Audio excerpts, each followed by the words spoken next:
Praise the Lord. സ്നേഹമുള്ളവരെ, വിശുദ്ധ മത്തായിയുടെ സുവിശേഷം 7-ാം അധ്യായം 6-ാം തിരുവചനത്തിൽ യേശു പറയുന്നു, വിശുദ്ധമായത് നായ്ക്കൾക്ക് കൊടുക്കരുത്, നിങ്ങളുടെ മുത്തുകൾ പന്നികൾക്ക് ഇട്ടുകൊടുക്കരുത്. മത്തായിയുടെ സുവിശേഷം 13-ാം അധ്യായം 44 തിരുവചനം പറയുന്നുണ്ട്, സ്വർഗരാജ്യം വയലിൽ ഒളിച്ചു വച്ചിരിക്കുന്ന നിധിക്ക് തുല്യം. വീണ്ടും പറയുന്നു, സ്വർഗരാജ്യം നല്ല രത്നങ്ങൾ തേടുന്ന വ്യാപാരിക്ക് തുല്യം എന്ന്.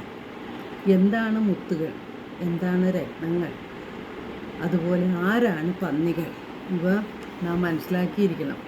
സ്വർഗത്തിൽ നിന്ന് വന്ന യേശുനാഥൻ സ്വർഗത്തെക്കുറിച്ച് നമ്മെ പഠിപ്പിക്കുകയാണ്. വിലയേറിയ രത്നങ്ങളും മുത്തുകളും നാം കണ്ടെത്തുമ്പോൾ അത് കൈവശപ്പെടുത്തുവാൻ, സ്വന്തമാക്കുവാൻ അവയെക്കുറിച്ച് അറിയാവുന്നവർ പരിശ്രമിക്കുകയും കൈവശമാക്കുകയും ചെയ്യും. എന്നാൽ അവയെക്കുറിച്ച് ബോധ്യമില്ലാത്തവർ അവ അശ്രദ്ധയോടെ കൈകാര്യം ചെയ്യുകയും അവ എറിഞ്ഞു കളയുകയും ചെയ്യും. സ്വർഗരാജ്യത്തിൻ്റെ പ്രബോധനങ്ങൾ ഈ അമൂല്യമായ രത്നങ്ങൾക്കും മുത്തുകൾക്കും തുല്യമാണ്. പരിശുദ്ധാത്മാവിൻ്റെ സഹായത്താലാണ് ദൈവവചനങ്ങളെ മനസ്സിലാക്കുവാനും അമൂല്യമായ സ്വർഗീയ രഹസ്യങ്ങൾ നമുക്ക് ഗ്രഹിക്കുവാനും കഴിയുന്നത്. യേശു പറഞ്ഞിട്ടുണ്ട്, പരിശുദ്ധാത്മാവ് വന്നു കഴിയുമ്പോൾ എല്ലാ കാര്യങ്ങളും നിങ്ങളെ പഠിപ്പിക്കുകയും ഞാൻ പറഞ്ഞിട്ടുള്ളവയെല്ലാം നിങ്ങളെ അനുസ്മരിപ്പിച്ചു തരികയും ചെയ്യും എന്ന്. ഈ അറിവ് യഥാർത്ഥമായ ആനന്ദത്തിലേക്കും സന്തോഷത്തിലേക്കും സമാധാനത്തിലേക്കും നമ്മെ നയിക്കും. വിശുദ്ധ മത്തായിയുടെ സുവിശേഷം 16-ൽ 13 മുതൽ 20 വരെയുള്ള തിരുവചനങ്ങളിലൂടെ യേശു തൻ്റെ ശിഷ്യന്മാരോട് ചോദിക്കുന്നുണ്ട്, ഞാൻ ആരെന്നാണ് നിങ്ങൾ പറയുന്നത്? ശിമയോൻ പത്രോസ് മറുപടി പറഞ്ഞു, നീ ജീവനുള്ള ദൈവത്തിൻ്റെ പുത്രനായ ക്രിസ്തുവാണ്. ഉടനെ യേശു പറഞ്ഞു, നീ ഭാഗ്യവാനാണ്.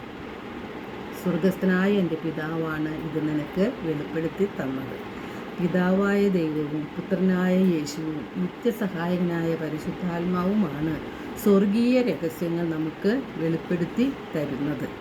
സ്വർഗീയ രഹസ്യങ്ങളായ അമൂല്യ നിധികളെ പങ്കുവെക്കുമ്പോൾ വിവേകത്തോടെ പ്രവർത്തിക്കണമെന്ന് കർത്താവ് ആഗ്രഹിക്കുന്നുണ്ട്. കാരണം ഈ അമൂല്യ നിധികളെ എല്ലാവരും ഒരുപോലെ സ്വീകരിക്കണമെന്നില്ല. പരിശുദ്ധാത്മാവിൻ്റെ പ്രേരണയനുസരിച്ച് ജീവിക്കാത്തവർക്ക് സ്വർഗീയ രഹസ്യങ്ങളാവുന്ന നിധിയുടെ വില മനസ്സിലാക്കുവാനോ വേണ്ട വിധം ഉപയോഗിക്കുവാനോ സാധിക്കുന്നില്ല.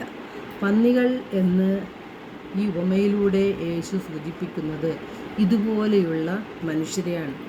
നന്മ എന്താണെന്ന് അറിഞ്ഞിട്ടും തിന്മയുടെ വഴിയെ പോകുന്നവർ, തിന്മയെ ഉപേക്ഷിക്കാത്തവർ എല്ലാം പന്നികൾക്ക് തുല്യമാണ്.